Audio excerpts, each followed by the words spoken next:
Peace be with you all. Welcome to this evening's webinar entitled Ongoing Nakba at 73. Palestinians Demand Right of Return, hosted by the Palestinian Return Centre.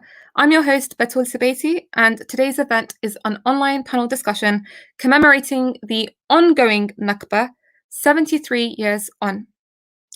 I want to start off by sending our heartfelt greetings of dignity to the steadfast and resistant people of Palestine, not simply what is considered occupied Palestine today, but the entirety of Palestine as we know it, starting from Jerusalem, the origin, to the Palestinians of 1948 and their diaspora, to Gaza and the West Bank.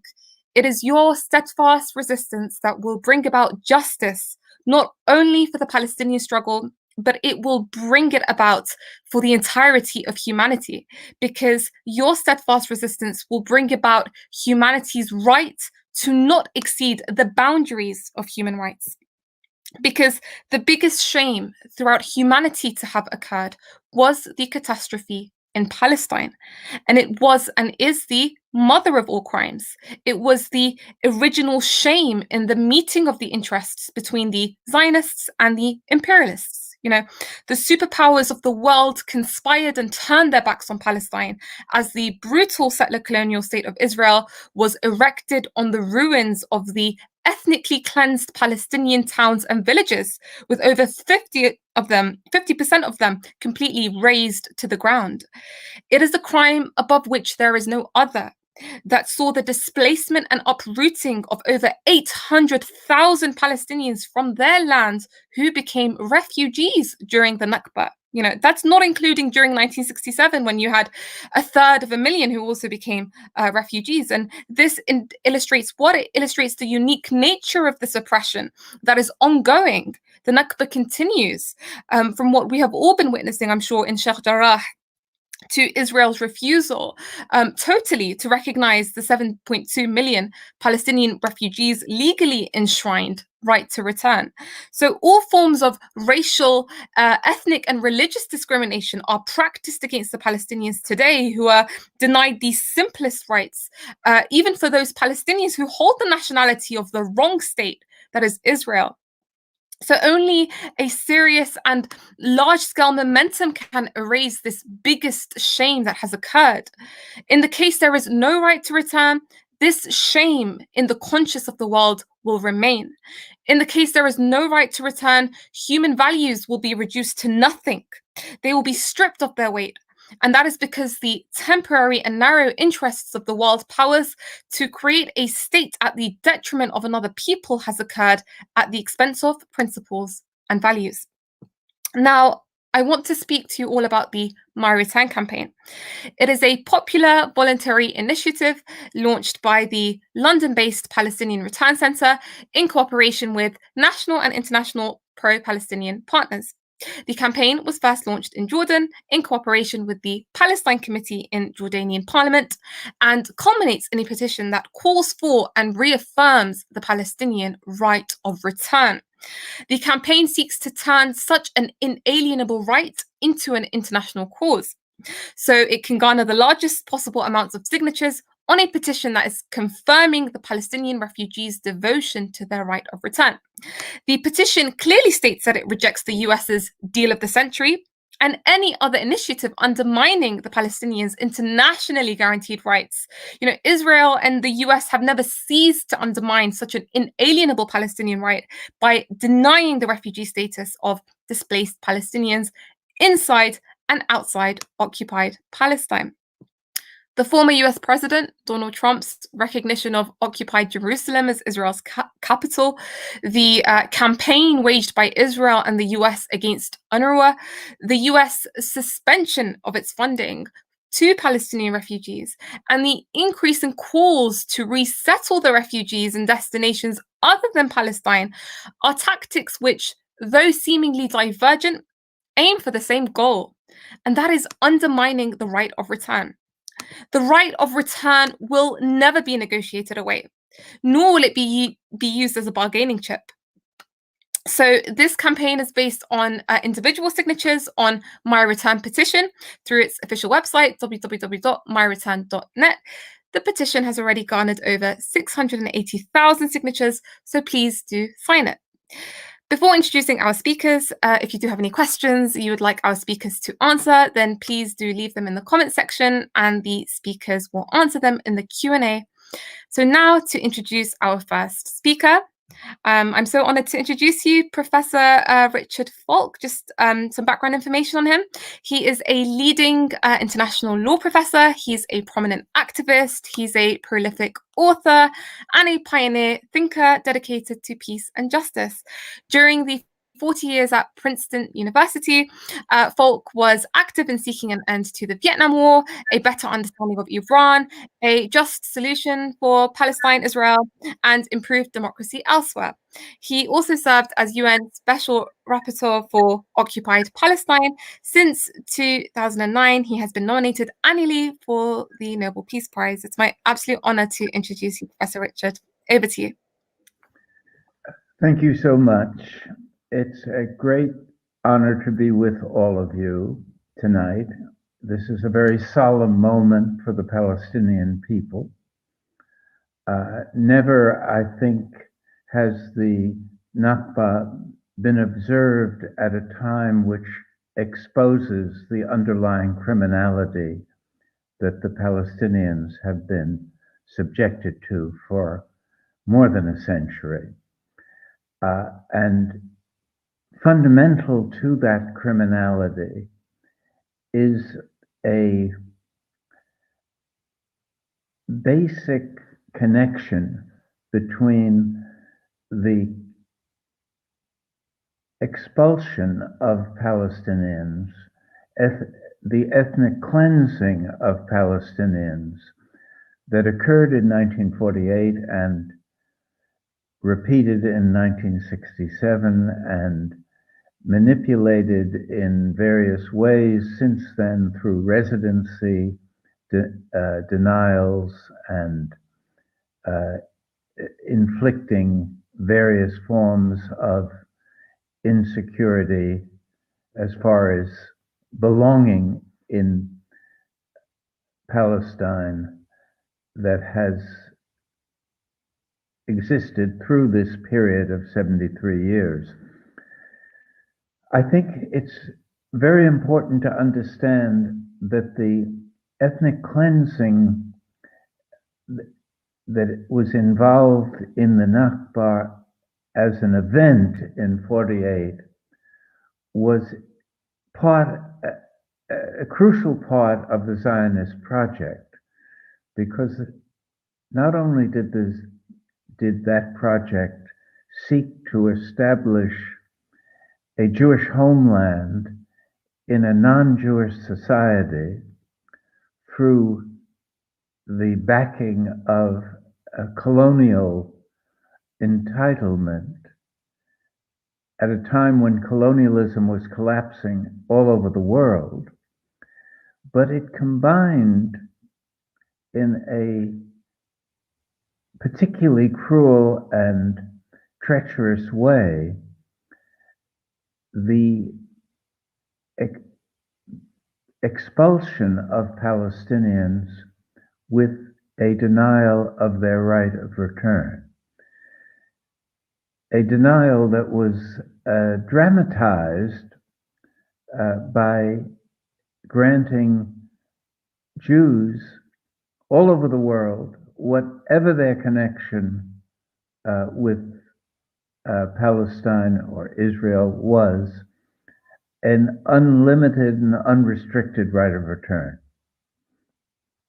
So one has the paradox that a people who are disconnected with the land can come back to that, can come to that land and enjoy full legal rights without having any prior claim, while those that have inhabited the land for decades and centuries are arbitrarily and unconditionally excluded.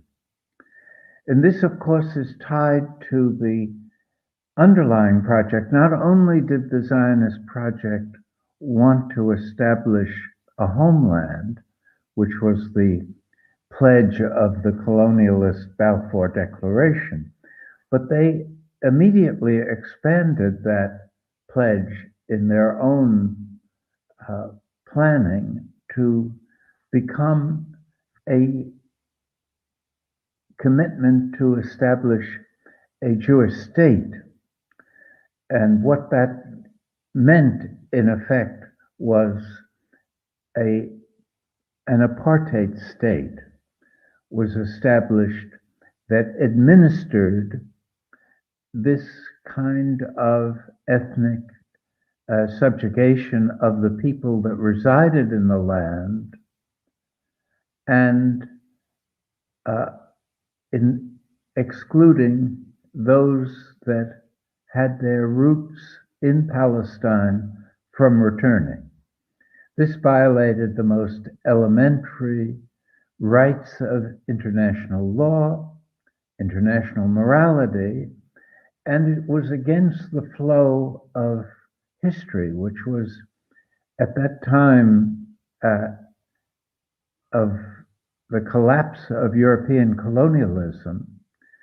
Here was a European project to make the people of Palestine strangers in their own homeland, and to, through immigration manipulations and through the vagaries of history, establish enough support, political support, as to impose an alien people on Palestine, which was validated by the United Nations to the extent of a partition of the country. And that partition was immediately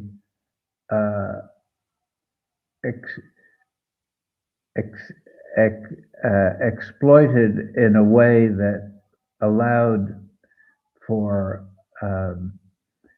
Jewish expansion from 55% to 75% of the territory, and then to encroach upon the occupied parts of Palestine through the settlement phenomenon as well.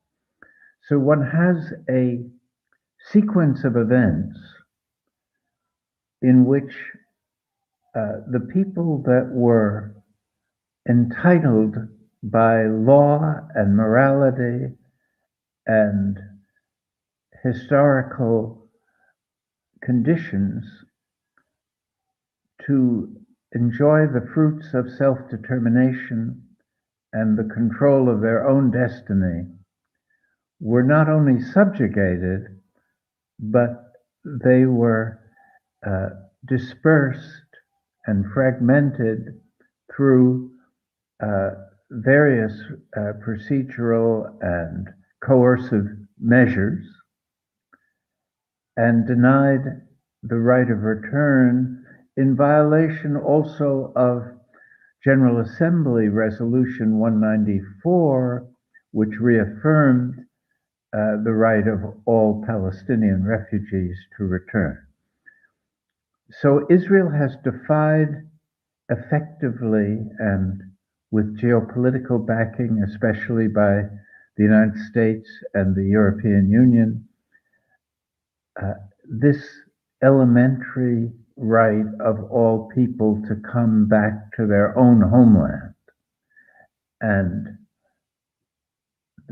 it is of an essential nature that a peace will never be sustainable unless it allows that basic right of Palestinians to return to Palestine and to have equality as a minimum,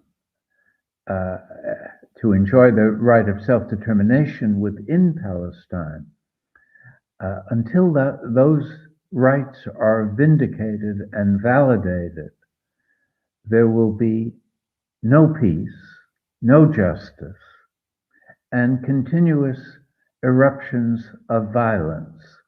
The Sheikh Jarrah evictions of 6 Palestinian families are just a metaphor for the larger crime of ethnic cleansing and of the denial of these fundamental rights.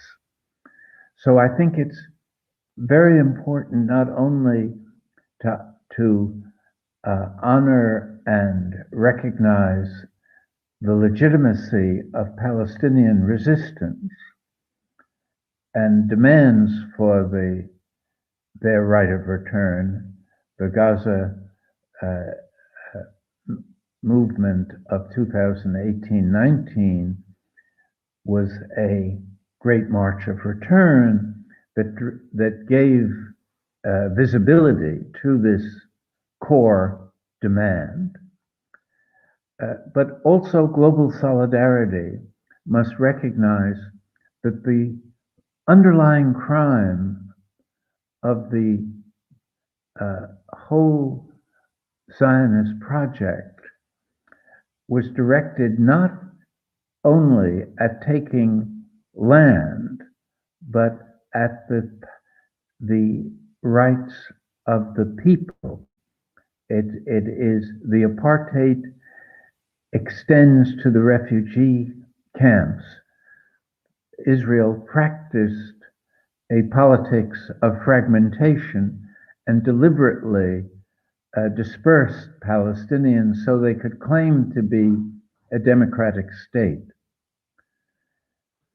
So one has this linkage between exclusion, denial of right of return, and an apartheid structure to maintain order and security.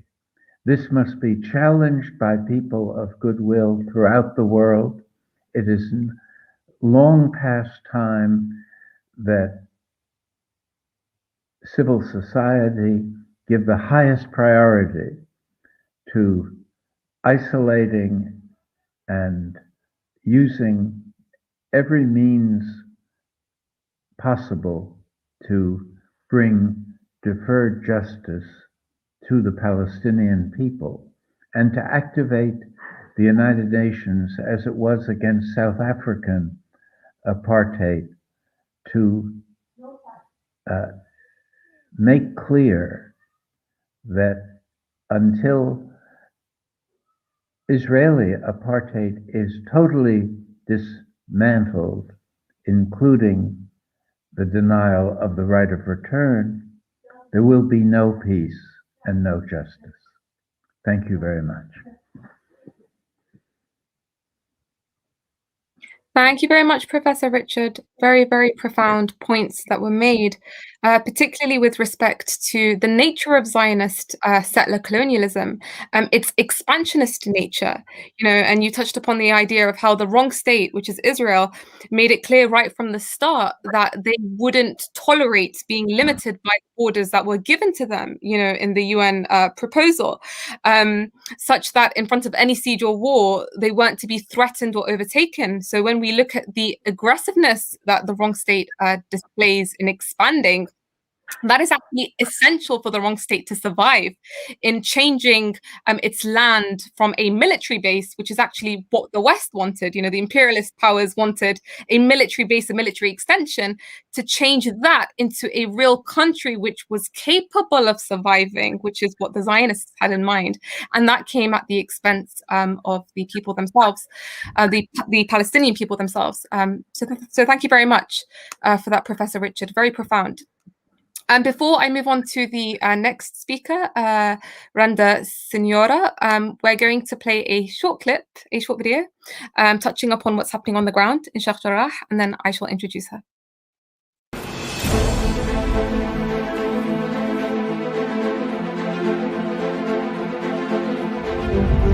احنا هجرنا من سنة 48، جينا على الشيخ جراح في سنة 56. الوكالة قالت اللي بدي ياخذ شقة بدنا نسحب منه بطاقة اللاجئين، خذوها منا وسلمونا الشقق. بهذا البيت ارتباطي، الآباء كانوا هون، آباء أمي ووالدي ووالدتي، أخواتي إخواني، أبنائي وبناتي انولدوا هون، وعندي أحفادي هلا 7 8 أو 10.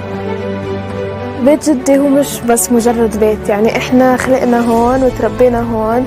مش قادرة أتخيل يعني كيف هذا البيت بدهم ياخدوه منا، لأنه يعني أنا في بيني وبين هذا البيت كيمياء، وأنا كتير بحب هذا البيت. يعني الشيخ جراح هو حينا هذا، إلا إلنا ما رح نسمح لهم ياخدوه منا.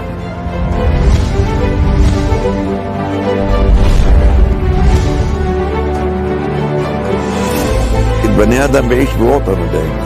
لما جيت هون سنة 56 وحسيت انه هذا وطني، هذا اللي لازم دائما احافظ عليه. سنة 2001 اجاني القاضي دخل لي في مستوطنين.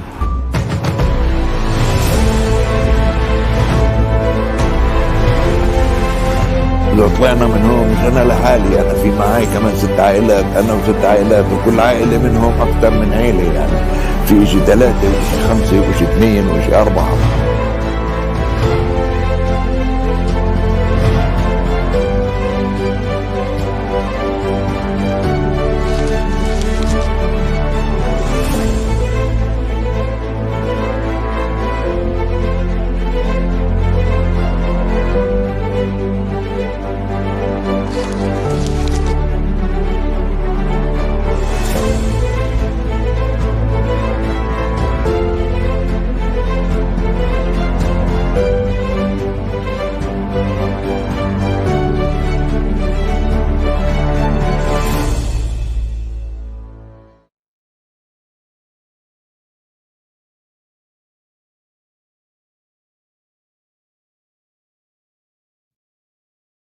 Up next, we have Randa Senora.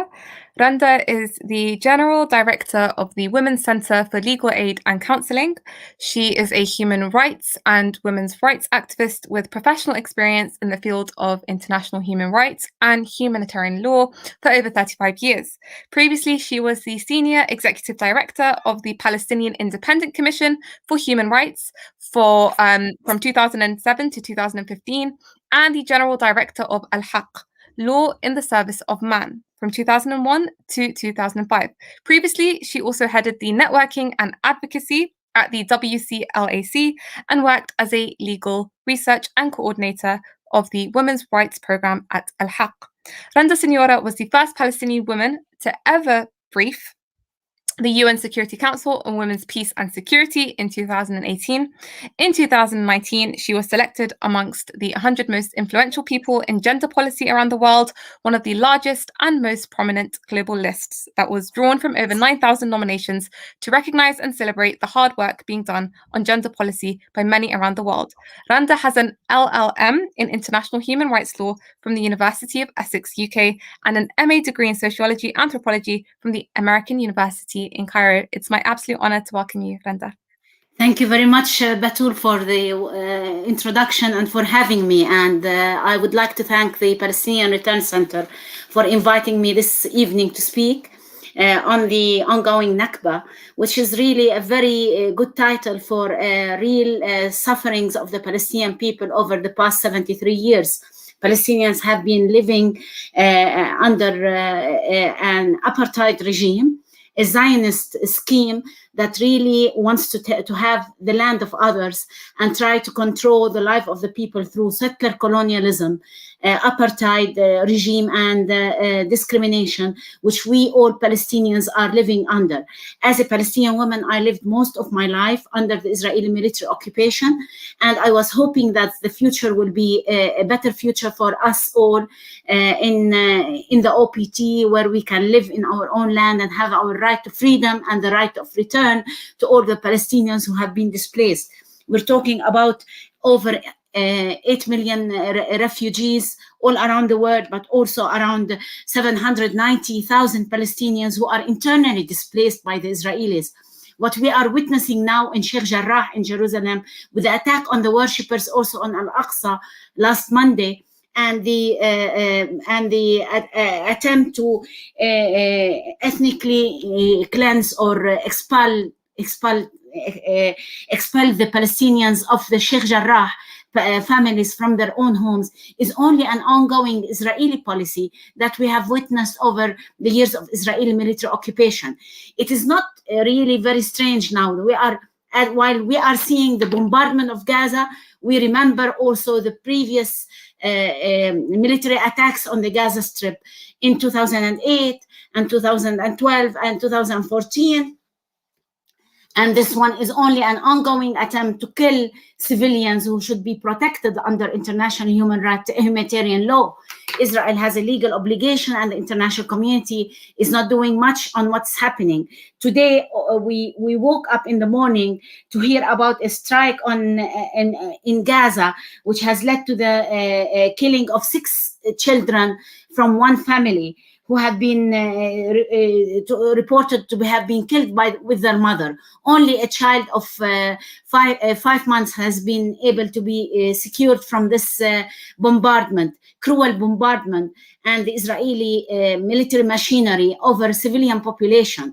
There is no justification of self-defense, which is being used for the killing of the children the civilian population, which most of the casualties are among the people.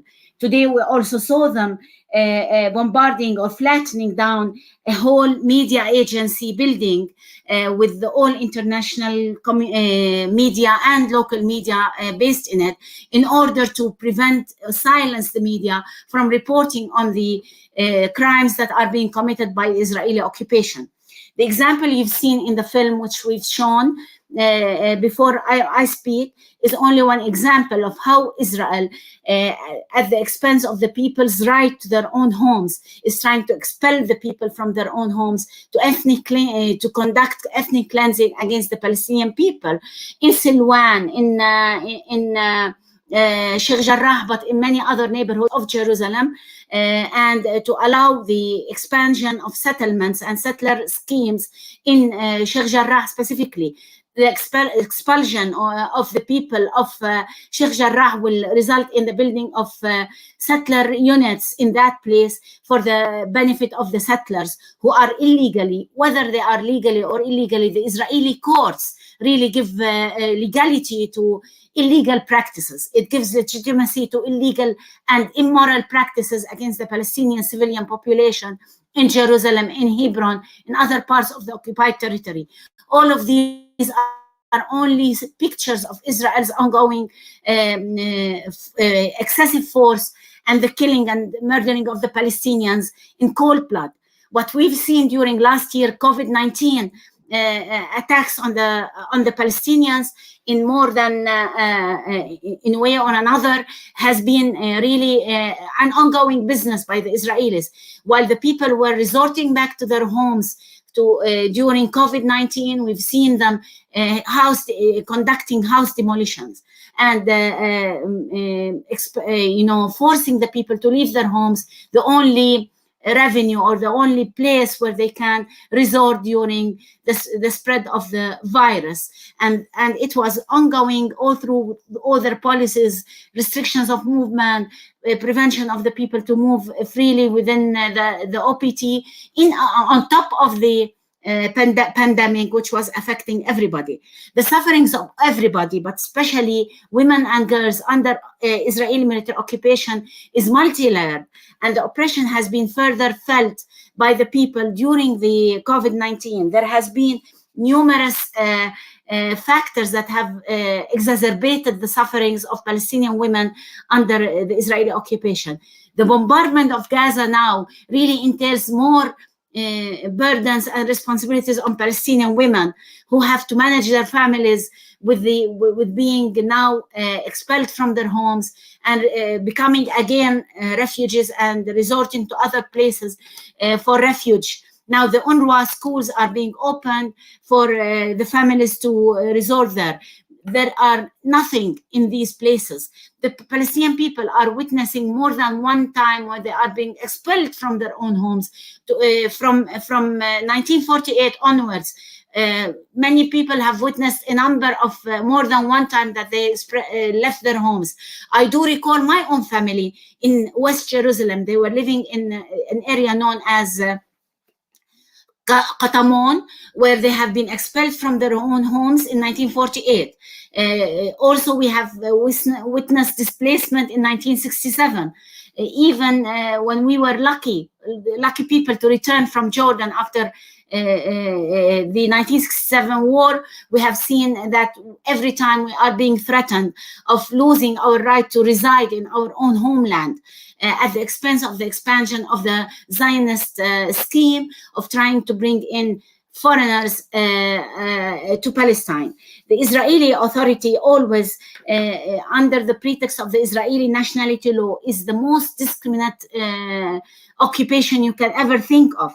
It's a colonial expansionist occupation, but also it creates facts on the ground through de facto annexation, through opening all the venues and privileges for the settlers to expand and expropriate our own resources at the expense of the Palestinian people and the right to live in their own homeland, and as well to be able to have the right of return. The Palestinians who are in diaspora have the right to come back to their own homes. UN Resolution 194 should be implemented. Now, after 73 years, despite all the atrocities that we're facing now in Jerusalem, in the West Bank, and of course now in the Gaza Strip, we can speak about a light of hope coming in. The Palestinian people's the right to their justice, to the right to their homeland is being further showing how we are fighting as Palestinians, wherever we are, inside Israel or in the diaspora or in the OPT. We're fighting together to our right to our homeland.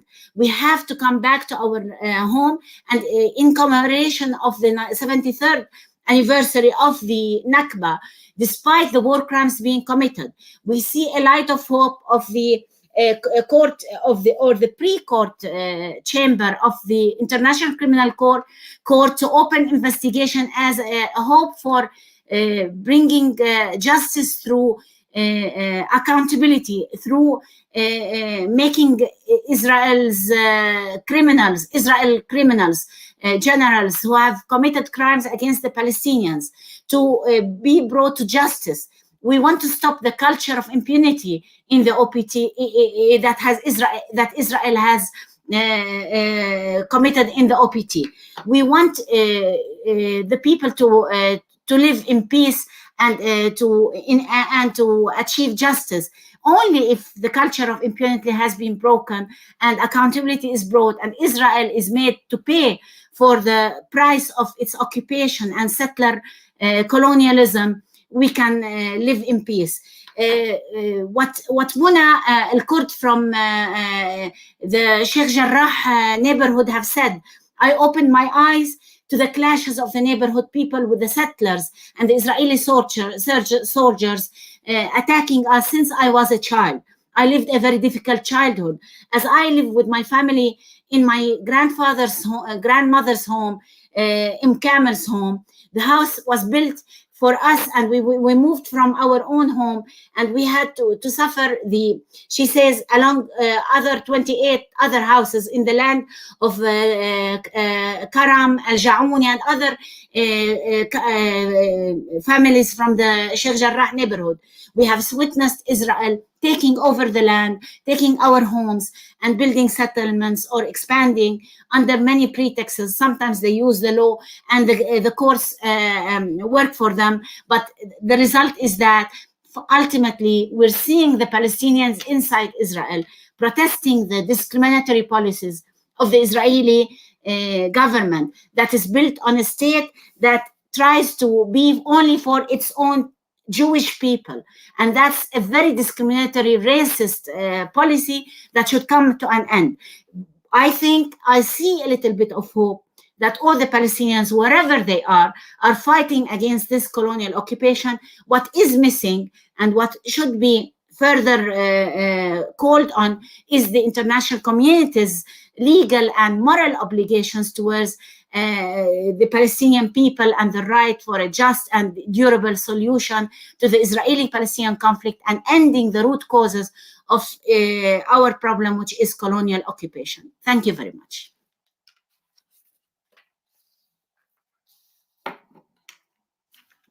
Thank you very much, Randa. That was very, very profound. Especially, centralizing it back to the root cause, and referring to the fact that if we want to reverse the biggest shame that has occurred in Palestine through the occupation, this requires accountability. And the Nakba reminds us that even international law itself is erected on the ruins of the occupation and the aggression of the Palestinians, since international law is what gave recognition to Israel from the start. So even when we demand international law, that doesn't even come close to reversing the biggest shame to have occurred and granting the Palestinians their full rights in a just matter.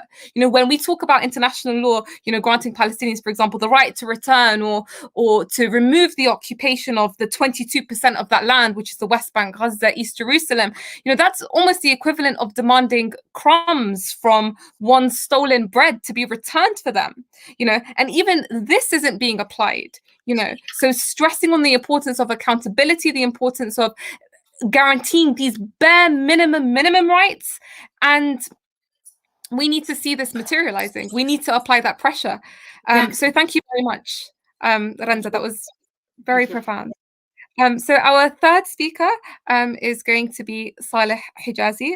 Saleh is the Deputy Regional Director for MENA at Amnesty International and leads the work on Palestine-Israel. He has been with Amnesty since 2011. Prior to that, he worked at Al-Quds University Human Rights Clinic and with Human Rights Watch. He holds a BA in Liberal Arts and an MA in Human Rights. Please welcome Hijazi.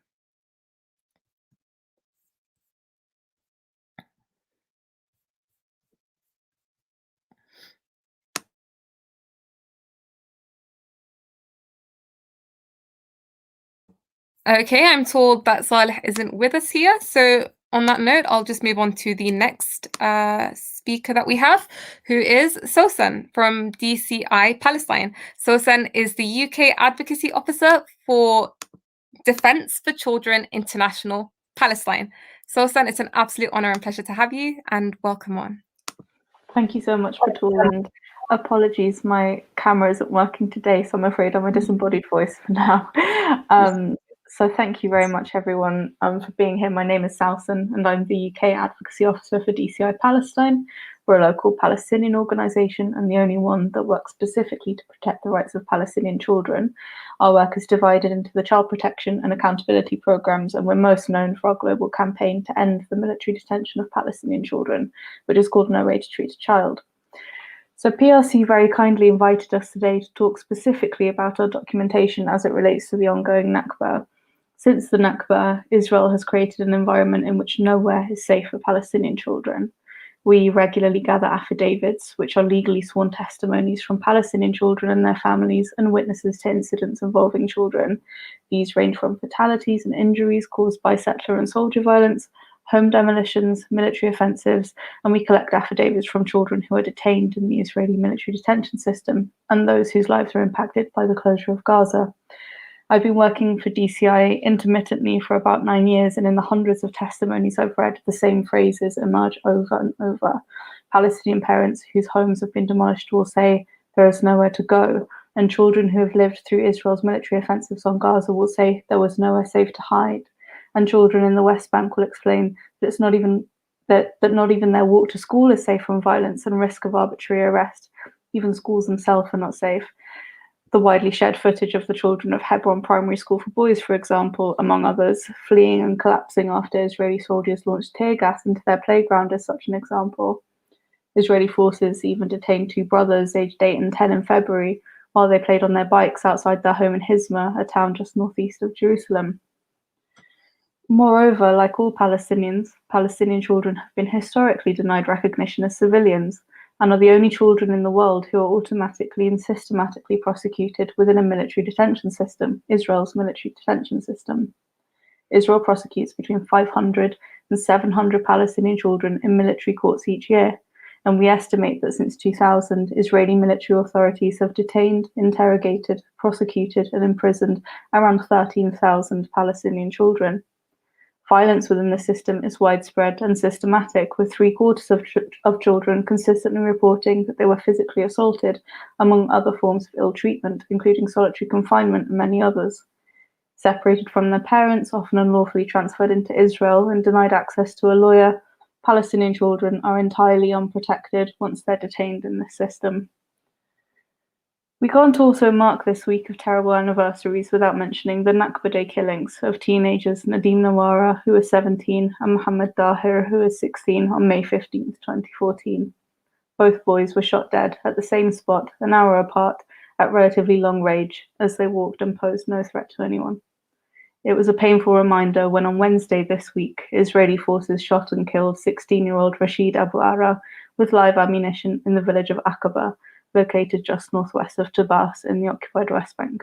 He was shot twice in the back as he tried to run away from Israeli soldiers who were firing at civilians from a reversing military vehicle that had entered the village in the early morning. It would take more than the time we have this evening, I think, to adequately summarize the scale of the impact upon children of the closure, occupation, and colonization of Palestinian land. So I thought it would be timely, given the escalating situation in Gaza this week, to give you an overview of our documentation from the last week and to revisit what happened in Gaza in 2014, which I think presented across 50 days many of the central policies and practices that typify Israel's treatment of Palestinian children and has done since the Nakba, namely the indiscriminate manner in which Israeli forces have and continue to kill civilians, including children, the shameless disregard for international law, and the creation of an environment in Gaza and elsewhere where there is no safe place for Palestinian children.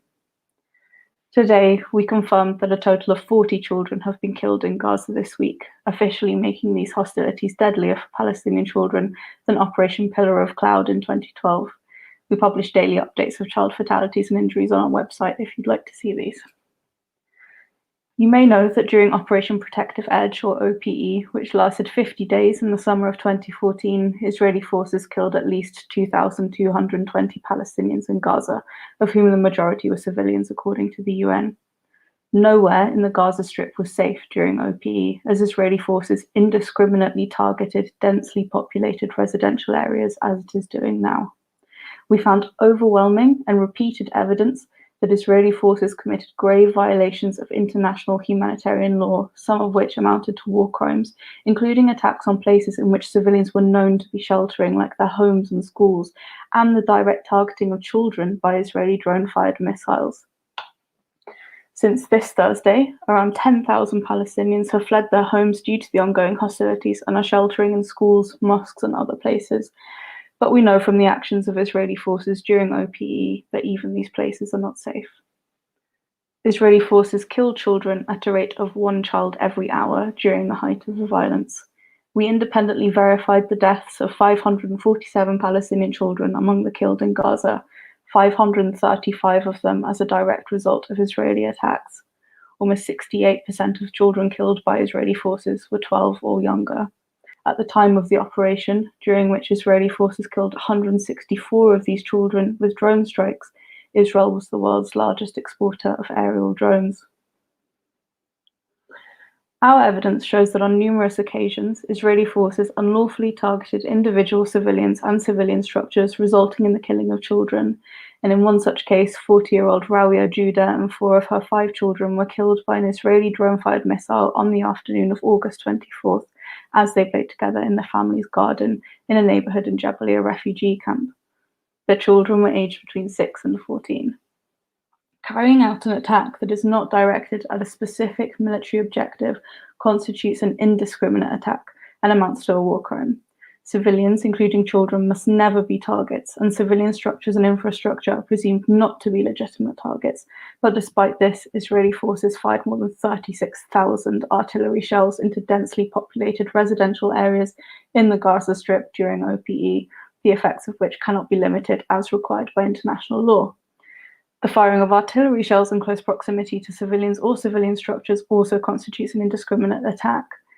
At almost this exact time 2 evenings ago, around 6:15 p.m., Israeli forces again deployed artillery shells against civilians, killing 17-year-old Fawzia Abu Faris and her 9-month-old nephew Mohammed Abu Daya in Nasser village in the northern Gaza Strip. 3 Israeli-fired artillery shells struck the Abu Faris' one-story house, killing Fawzia Mohammed and dismembering Fawzia's adult sisters, Nisreen and Sabreen, as they celebrated Eid in their living room with 20 other family members. The cost to children of OPE did not end with the ceasefire agreement. Several children died in the months following OPE, including 3 infants who died of hypothermia the following January. All 3 were from one of the 18,000 housing units that had been damaged or destroyed during the operation. A 4th child, 4-year-old Mohammed Sami Abu Jarad, died after picking up an unexploded hand grenade left behind by Israeli soldiers who had occupied his home in Beit Hanun, North Gaza. According to evidence we collected, after the offensive, many children exhibited signs of psychological trauma, including bedwetting and difficulty sleeping, separation anxiety from their parents. The UN estimates that 370,000 Palestinian children required immediate psychosocial support following OPE. Many years on, the children who survived continue to pay the price for these indiscriminate violent acts that were meted out by Israeli forces during OPE. At least 3,374 children were injured and 1,000 were left permanently disabled, according to UN OCHA. An Israeli airstrike on July 29th left Gaza's sole power plant inoperable, causing electricity outages of 18 hours a day across the Gaza Strip. The electricity crisis in Gaza impacts every aspect of children's lives, from their ability to access online classes during lockdowns mandated in response to the COVID-19 pandemic, to their safety at home, when the only option is to light it with candles, which have claimed the lives of several more children in Gaza. In 2018, during a power cut, when backup generators failed at the pediatric specialized hospital in Gaza City, medical teams had to manually ventilate 4 children until the machinery was fixed. Although Nakba Day is a time to remember and reflect upon many years of protracted and numerous forms of suffering, I think it's important to reflect on Operation Protective Edge to illustrate what any further escalation will mean for children and all Palestinians living in Gaza. It's important that we, especially in the UK, call out poor responses from the UK government to complaints about wrongful acts by the Israeli government. And it's also hugely important for us as civil society organisations and as activists to continue correcting the record and sharing good documentation, particularly online where it needs to be shared and seen. I'd of course be very happy to come back and share some more of our documentation and talk about what we're doing to engage the British government and Congress, and of course to answer any questions in the chat. And I thank PRC for inviting us here to share our work today. Thank you very much, Sosan. That was very difficult for me to personally hear all of that, but at the same time, it's important that we do not try and desensitize ourselves from the situation. These aren't numbers, these are human beings. And as you were talking, I couldn't help but think about how then Israel, this wrong state, decides to justify its brutality to the rest of the world, and it's so clear to me as someone who's living in the West and has access to mainstream media that it does this ultimately through sheer dehumanization, branding this idea that Palestinians are terrorists. That is an important psychological precondition to spread amongst the population in order for the West to carry on furthering wars and supporting the Israeli regime. And it's like once you take away their humanity, those casualties and these murders do not seem to equate. And this was, I saw this very clearly when the former defense minister of Israel, when he was confronted about the murder of the Palestinian nurse Razan al-Najjar, his response was, we don't know if she as a nurse might have had a bomb strapped around her. So just by default of being a Palestinian, you are a terrorist and you are therefore subject to death, and that's something acceptable. And this dehumanization of Palestinians has actually reached a stage where if we wish to highlight the atrocities committed by the brutal Israeli occupation, we find that it's not even enough to give a high death toll. It's not enough to say 100 civilians were killed in one day, men, women, and children. We have to search for images of babies that are completely torn into pieces and charred, in the bid to garner that kind of sympathy. And of course, this has only been made possible due to the US superpower and its allies anchoring Israel, as you've mentioned, Britain as well, and their control of the mainstream media narrative that has completely normalized this and completely desensitized the people of the world. So thank you very much, Sosan, for your contributions. Up next, we have Jerry Carroll. Jerry Carroll is the People Before Profit MLA for West Belfast. He has represented the Belfast West constituency in the Northern Ireland Assembly since May 2016. Jerry has been an outspoken voice for Palestinian human rights and freedom throughout his time in politics. I welcome you, Jerry. Thanks, Batul. Thanks for the invitation to speak this evening. An excellent and very impressive panel, and I'm very humbled and honoured to be here.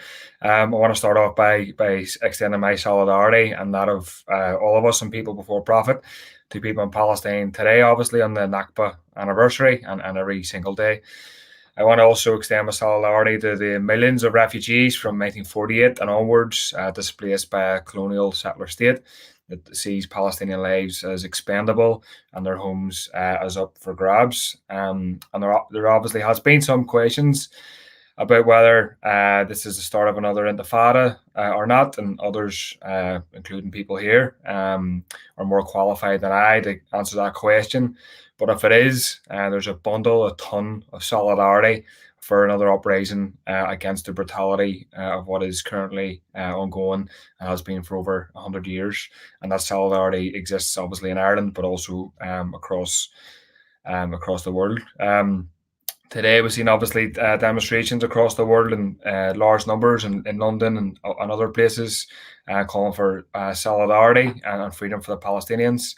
And whilst obviously people in Gaza, West Bank, East Jerusalem are being, bombed from the sky, kicked out of their homes and brutalized by the apartheid state, I hope that some hope can be found in the dark, difficult situation, and that people across the world are with the masses in Palestine, even if they and our cowardly governments are either silent or complicit in supporting the Israeli war machine. In Ireland, we have had hundreds of people out in West Belfast today, the constituency that I represent. This is a constituency where the Ballymurphy massacre happened 50 years ago. An inquest this week has found that 10 innocent and unarmed civilians were murdered by the parachute regiment of the British Army, despite smears by the British state and the army and the media that these people were IRA gunmen and women. They were not. And there's a strong sense of solidarity in this community against people standing against state violence in other parts of the world, especially for against what Israel is doing to the Palestinians. We had large numbers of people also at Belfast City Hall protesting at the BBC in Belfast as well, protests in Derry, which turned into a march around the city. In Dublin, there was at least a couple of thousand people marching to the Israeli embassy, calling for the ambassador to be expelled from Ireland, and protests in at least 10 towns and cities, if not more, that I've seen across north and south in Ireland. And I'm sure, as obviously people will know, there has been a strong sense of solidarity from people in Ireland, both north and south, towards the people in Palestine and what they're facing. And whilst that connection is obviously very strong, working class communities across the country have for some time displayed Palestinian flags and murals in support of the people. There is a political cowardice from the entire southern political establishment and most of the northern establishment towards properly calling for justice for Palestinians and an end to the repression, occupation and slaughter that they face. And as predictable as the sun rises in the morning, the liberal media, so-called, and these establishments have been in overdrive to discuss, to use the term, a conflict and to emphasize the two-sided approach to this question. And when they do try to display what is taking place as a conflict, even though everybody here, everybody watching knows, and most people across the world know that it's not an even or a fair fight. It's not a fight between two heavyweight boxers. This is a fight between one of the biggest armed states in the world that has nuclear weapons, and a brave people who, despite all the courage and resistance that they show, aren't resourced, financed, or equipped to the same extent as the Israeli state. The homemade rockets of Palestinians are no match for the military might of Israel. And you have air shelters for Israelis from rockets, but there's nowhere to hide for Palestinians, as children, schools, media centers have all been targeted. There's an occupation and those resisting it. That is the real two sides. And there's a simple question for people, especially those who claim or try to stand in the middle: which side are you on? And Israel refuses to listen to peaceful protests and civil disobedience, with many drawing the conclusion that you have to fight fire with fire. And it's not just the case that the Israeli government and Netanyahu need to be pointed out the error of their ways, or this is a state doing terrible things, but it goes much, much deeper than that, as people have said. And once again, we're seeing, unfortunately, in the last week or so, the full reality of the Israeli state laid bare in front of our eyes. This is something obviously Palestinians face every single day, but it's quite often hidden from the full view of the world media until an attack or a massacre occurs. And that's what we've seen in the last week. And it's entirely predictable and unsurprising, but nonetheless horrific and brutal to see. And the actions we've seen, I think the last count was at least 132 people killed. A shocking, horrible, horrific number. Hundreds injured and thousands expelled from their homes in the region. And one of the events that obviously has garnered a lot of focus, and we've talked about already, is Sheikh Jarrah. And this typifies, obviously, for me and for everybody, everything that the Israeli state stands for. And as a socialist, I'm against anybody being evicted from their home by the state, by landlords, or whomever. What's been happening in Sheikh Jarrah is not because someone missed their rent or because of gentrification, but it's part of the racist outworkings of the nature of the Israeli state, where people are being kicked out of their homes precisely because they are Palestinians and Arabs. And with the people doing it being quite open and honest about the intentions of what they are carrying out. And it's fundamentally a state which was, much like the case in South Africa, that is practicing apartheid on a daily basis. And it's worth just remembering that. But I think there has been an important shift in how the state of Israel is viewed by many people who would have maybe criticized their actions in the past, but maybe would have stopped short in calling it an apartheid or a racist state. And there's been organizations that I think haven't declared it apartheid in the past, but have done so recently: Human Rights Watch, UN committees, B'Tselem, and many, many others. So I think that's an important shift to see. I think we'll have to call it the role played by Ireland, US, EU, UK, Biden, and every state who defends the Israeli state and its actions. And many people will have seen the Irish ambassador to Israel being summoned to the Israeli Foreign Office over quite mealy-mouthed and in many ways quite timid comments made by the Irish Foreign Affairs Minister, Simon Coveney. He said that Israel should respect international law. And just to quote him here, he said, "I don't take sides in the Middle East process. I'm not pro-Israel or pro-Palestinian. The Irish position is based on international law and respect for UN Security Council resolutions." But this guy isn't moving to expel the Israeli ambassador from Ireland. And that's not good enough for me and for most people across the island. It's not good enough just to dance to the tune of the US and British imperialism and the rotten policies of Israel. People in Ireland want to see the ambassador expelled, and so he should be. We need to see BDS enacted by the states, North and South, and Westminster, obviously, as well. Just two final points. I think the right to protest has to be enshrined and defended. We've seen attacks in France on the rights of Palestinians and Palestinian activists to protest. There was an attempt in Dublin to push back and stop protests from taking place this weekend, but thankfully activists stood their ground and pushed back against that. So we have to say people in Ireland, in the West, have a right and everywhere to protest against the actions of what is being carried out by the Israeli state. And also we need to call out what's being done in the assembly that I sit in, I'm happy to go into more detail if people want.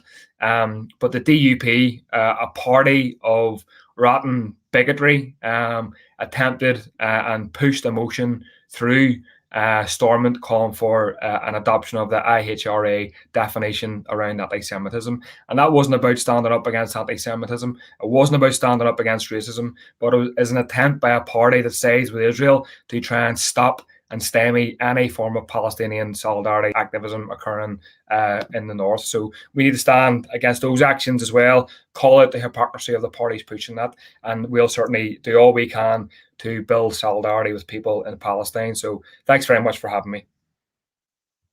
Thank you very much, Jerry. Some very profound points being made there, especially towards the end as you discuss the weaponization of anti-Semitism and how the real suffering of Jewish people is actually being used and garnered as a political tool in order for the superpowers to cover up their brutal atrocities and crimes. So in this case, we see religion being used as a cover to justify ethnic cleansing and to stifle criticism of the colonial state of Israel.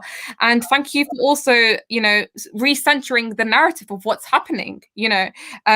These aren't Israeli citizens, these are Israeli settlers. This is not an eviction that is occurring in Sheikh Jarrah and has been occurring since 1948. This is ethnic cleansing. If there are two sides, then it's one side colonizing, occupying, and then it's another side that is colonized and occupied.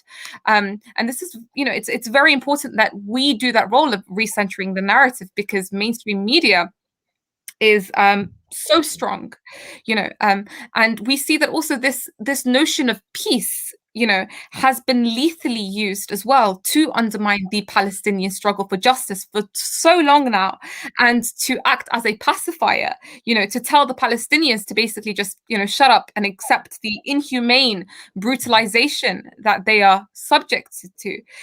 But we see that history has shown us that, normalizing ties with the occupying state rather than resisting it, has only led to more annexation. It's only led to more theft of land. It's only led to more extermination.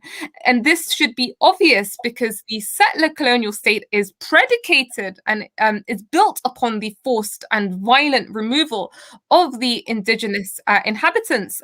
So you touched upon mainstream media's questioning as well. We find that when Palestinian solidarity activists are questioned on mainstream media outlets, the narrative is mainly focused on, condemn armed resistance on the ground, since colonial domination that is so violent at its core demands non-violence from the occupied, and if they take up arms in their defense against every crime that they are subjected to in the book, they are criminalized, right? The resistance groups are criminalized.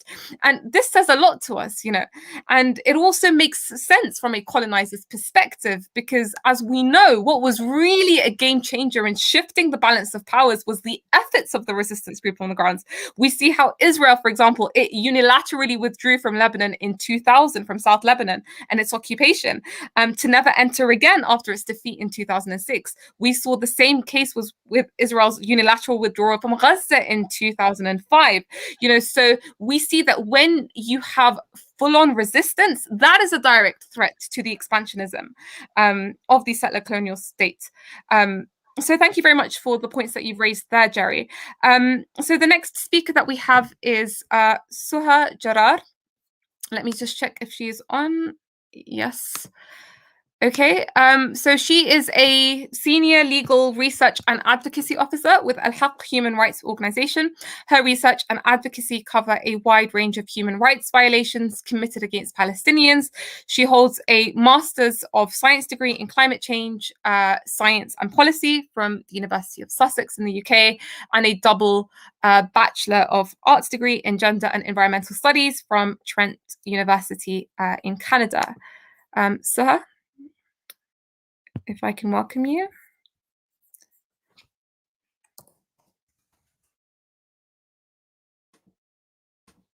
Okay, so we will just wait for a bit.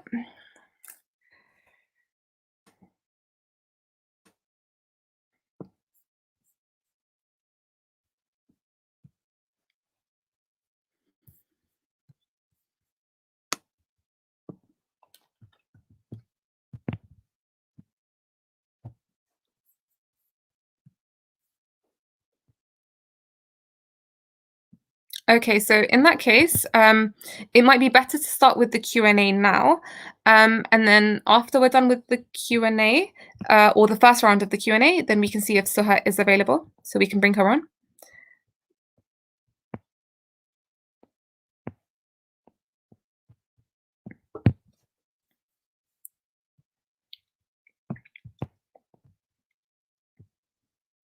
Okay, so to start off with the first question, so how this round of Q&A is going to work is I'm going to ask the question, and if we can get all our lovely panelists to give their answers. So the question is as follows: we are at a point in time where Palestinian freedom is within our grasp, unlike ever before. What can people tuning in do to make Palestinian freedom a reality? So putting the onus on the people themselves. If I can start with you, Professor Richard. I think the most opportune and effective thing that people can do is to join collective efforts such as BDS to put nonviolent pressure on Israel.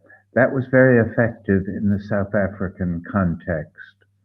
And the combination of resistance from within and solidarity from without is the formula for liberation and emancipation.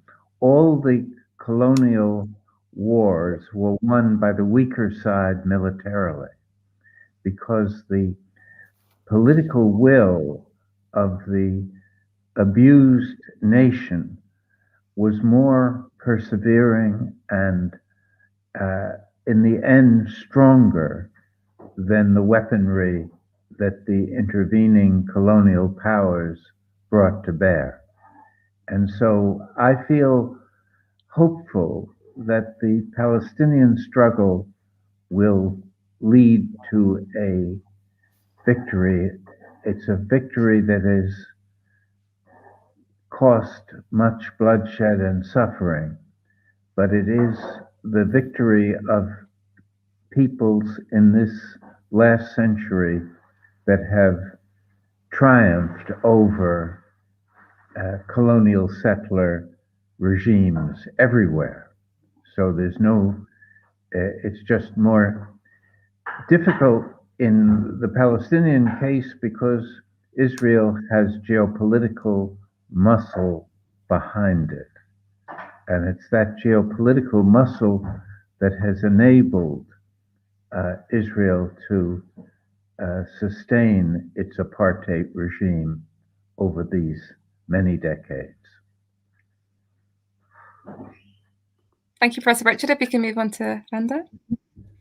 Thank you. I think that I fully agree with Professor Richard that one of the peaceful ways where the international community and the peoples of the world can help is the BDS movement, because it's a peaceful movement where we make the Israelis pay the price for it.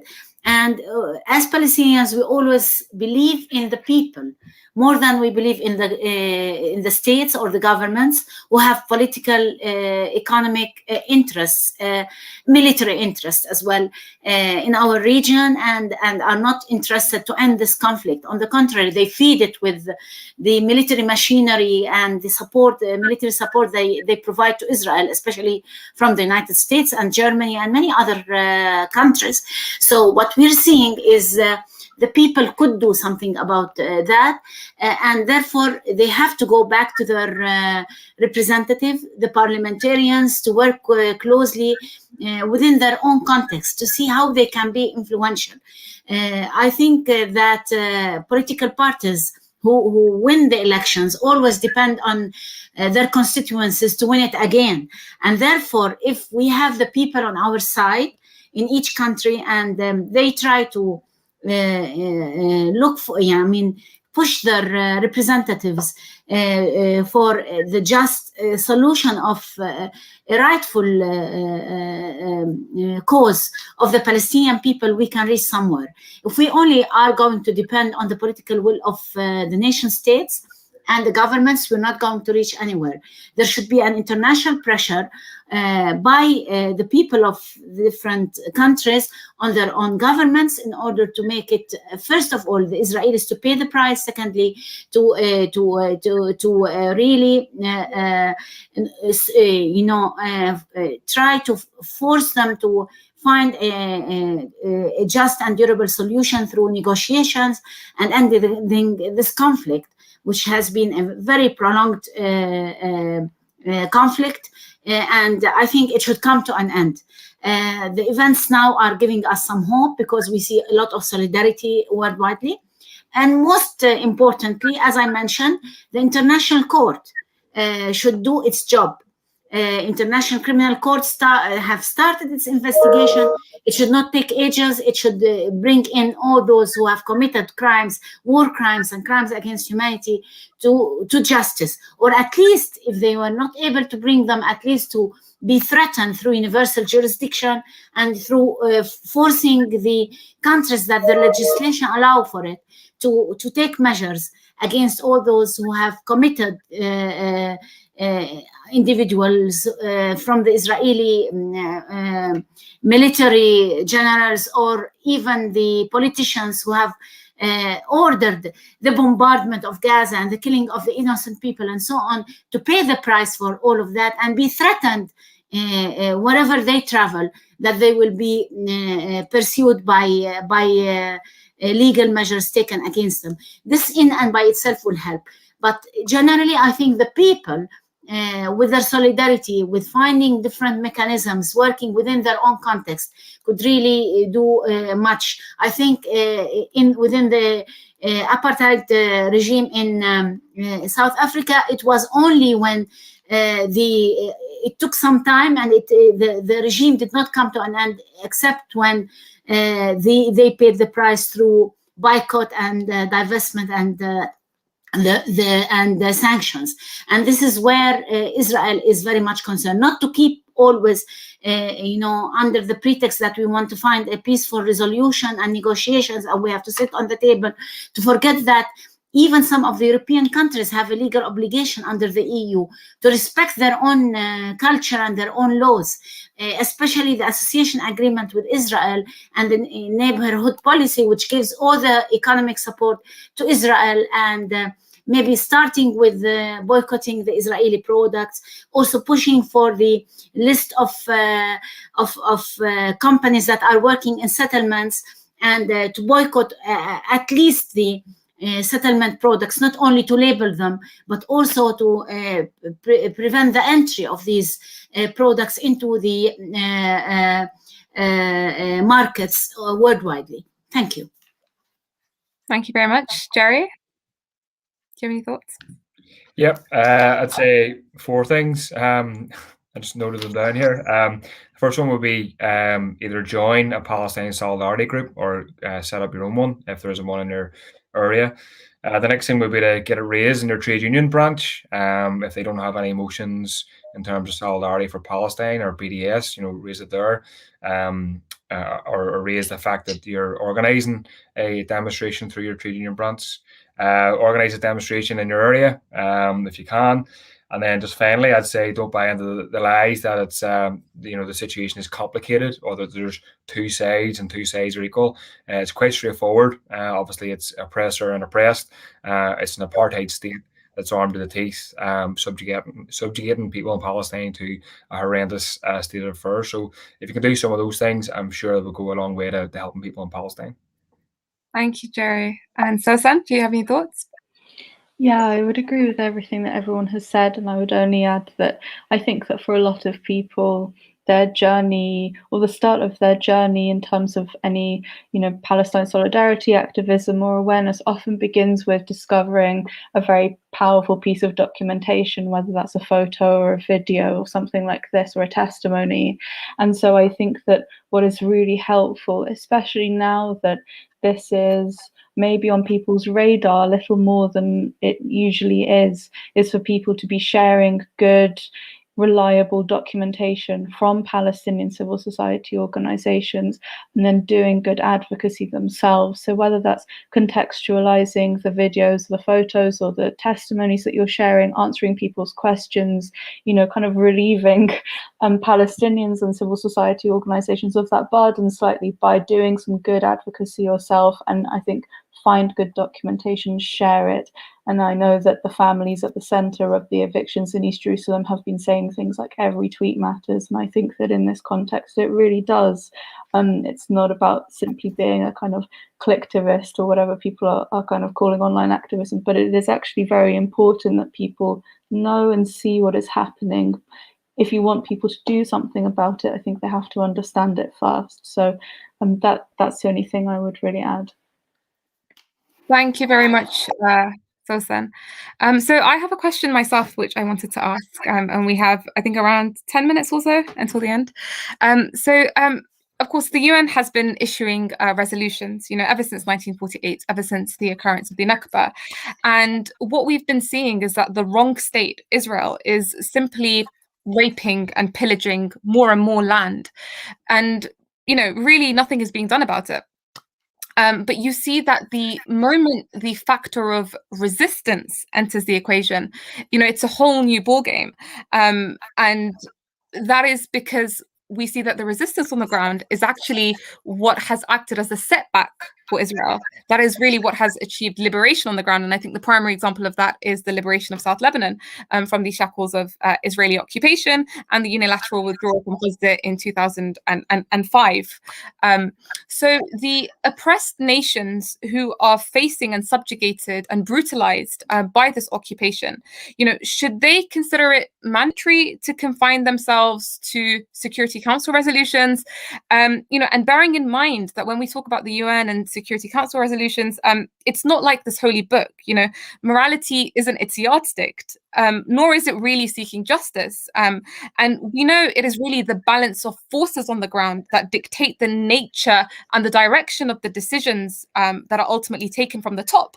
And these decisions represent the compromises between the superpowers that is based on their interests on these matters. You know, so should the resistance on the ground, should it seek to really change the balance of forces on the ground till it gets to another phase, which would then force the superpowers to either abide by these decisions that are not being acted upon and these resolutions that are being released, or to overcome all of these decisions. And that's why if we look at all the decisions of the UN, most of them, we find them unapplicable and not suiting the situation when the balance of powers change. You know, so most of the decisions we see from the UN that are released, they remain on the shelves. They're not applied. You know, when we talk about the Palestinian issue, which decision from the ones that they've issued have been applied? You know, have Palestinians been guaranteed the right to return? You know, has the illegal occupation of Gaza, the West Bank, the Golan Heights, has that been reversed? You know, did Israel stick to any of it? Did the US apply any pressure? No, it's because the allies and the rest of the Arab puppets, they don't want to. No one is serious about changing the balance of forces on the ground. The nations are traitors and the wrong state does as it pleases. So when we talk about justice for Palestine, can this be achieved by simply talking about international law and expecting the world to hold it to account, expecting the world to wake up and to restore the rights of the Palestinians? Or as it seems, is the only way to dismantle the source of occupation? If I could get your thoughts on that, Professor Richard, starting with you. You raised many, many questions in the course of that very eloquent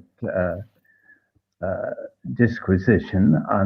I would start with what Randa has been saying, that that justice for the Palestinians will come from the Palestinian people, not from the institutions, not from international law as an abstraction, but from the struggle on the ground reinforced by the solidarity of people around the world.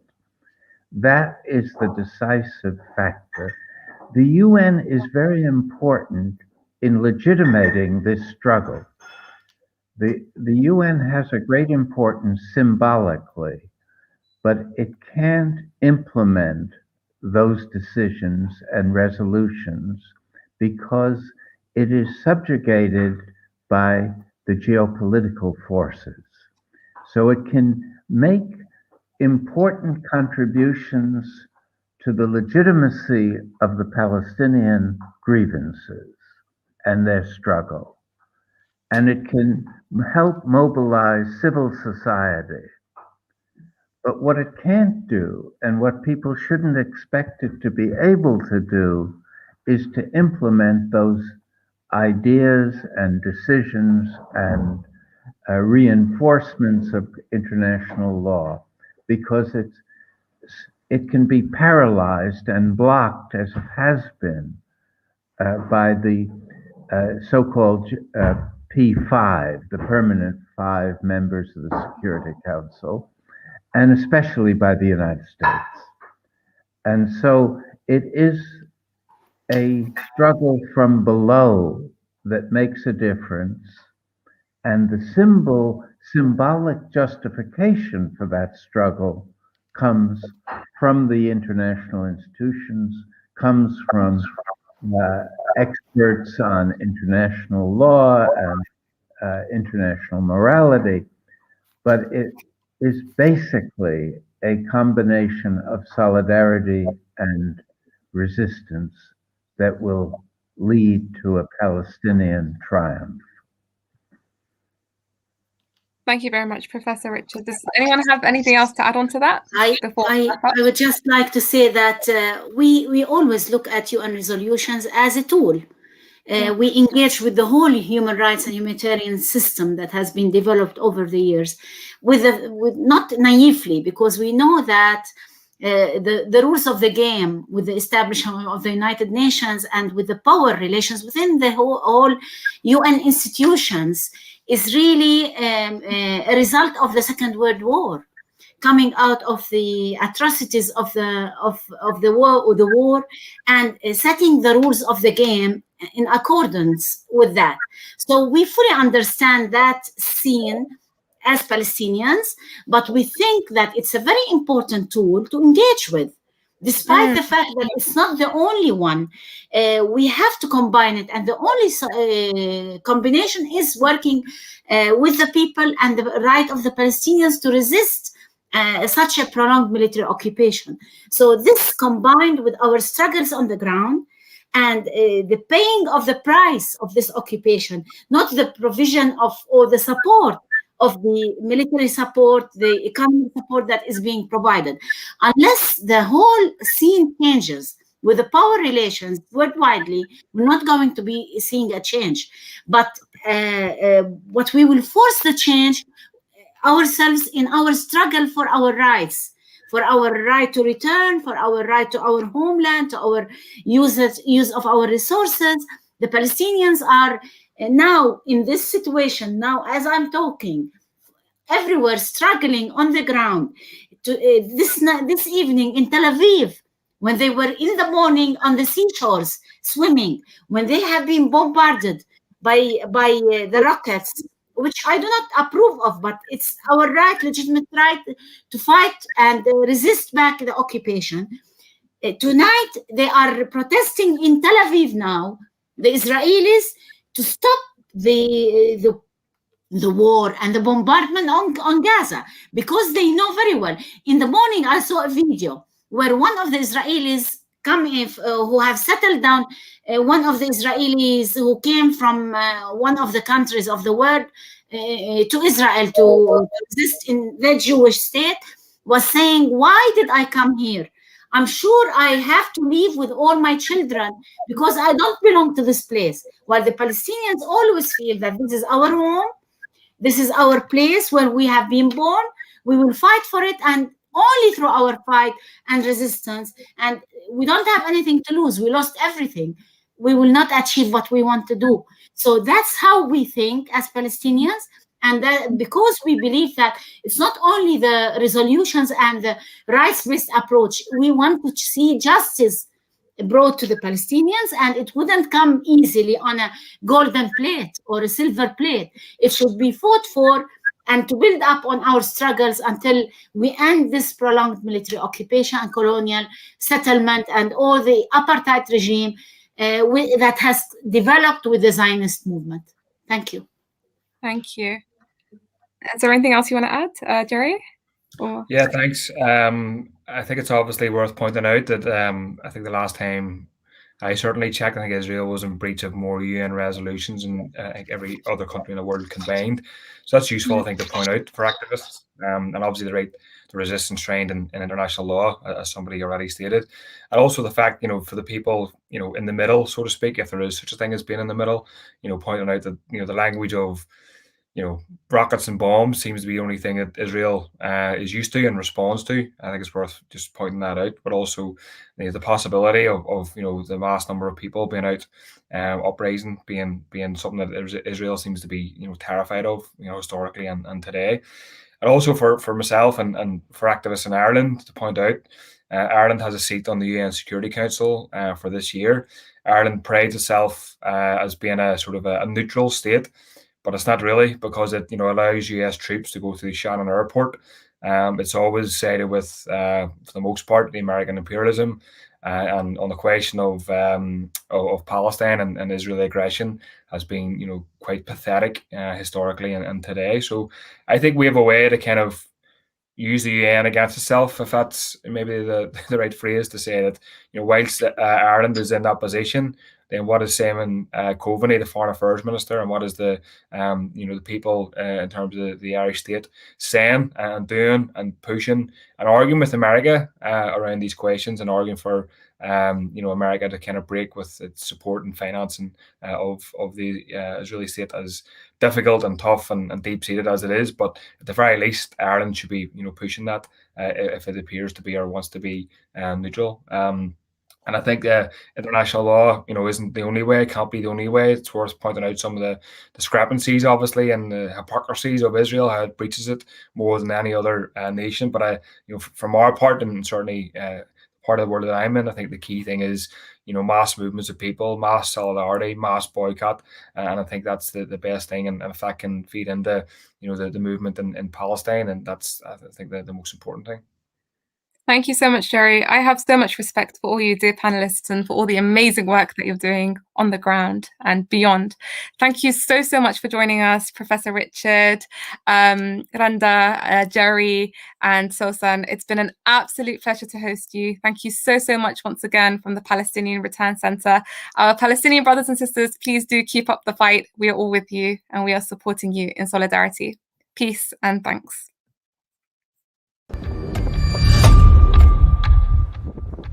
محمد عبد الرزاق الصباح، الأصل من نفع. جينا هون على بيت العائلة، بيت سيدي الله يرحمه. طبعا فينا كمان بيت في العجمي، لكن صارت حرب 48 وهجرنا من يافا إلى القدس. هلا في هناك محاولات إخلاءنا من حي الشيخ جراح، يعني رح طرد من البيوت ثاني مرة. يعني تهجرنا من يافا وجينا على القدس. اللي هو في 52 كان في عرض من وكالة الغوث والحكومة الأردنية إنه كل إنسان مهاجر ياخذ بيت في حي الشيخ جراح. البيت يكون حوالي 50 متر. الحكومة الإسرائيلية لما يهدموا حي الشيخ جراح بالكامل مشان بناء 220 وحدة سكنية للمستوطنين. يعني هذا الحجر بحاسس إنه هو انبنى على أكتافنا. يعني بداية 72 طلع لنا حركتين استيطانيتين، هم اليهود الشرقيين واليهود الغربيين، بدعوا انه عندهم وثيقة من ايام الحكم العثماني من سنة 1776 75 انه هم اصحاب الارض وليس البيوت، لان البيوت انبنوا في 56. لكن هم قدروا يزوروا الوثيقة بداية الأراضي الإسرائيلية بسنة 1972. خايفين نتهاجر مرة ثانية من هون من الشيخ جراح، يعني أكثر منك بأنه نتهاجر مرة ثانية من حي الشيخ جراح، من أرضنا، من بيتنا، من أحلامنا، من ذكرياتنا هون.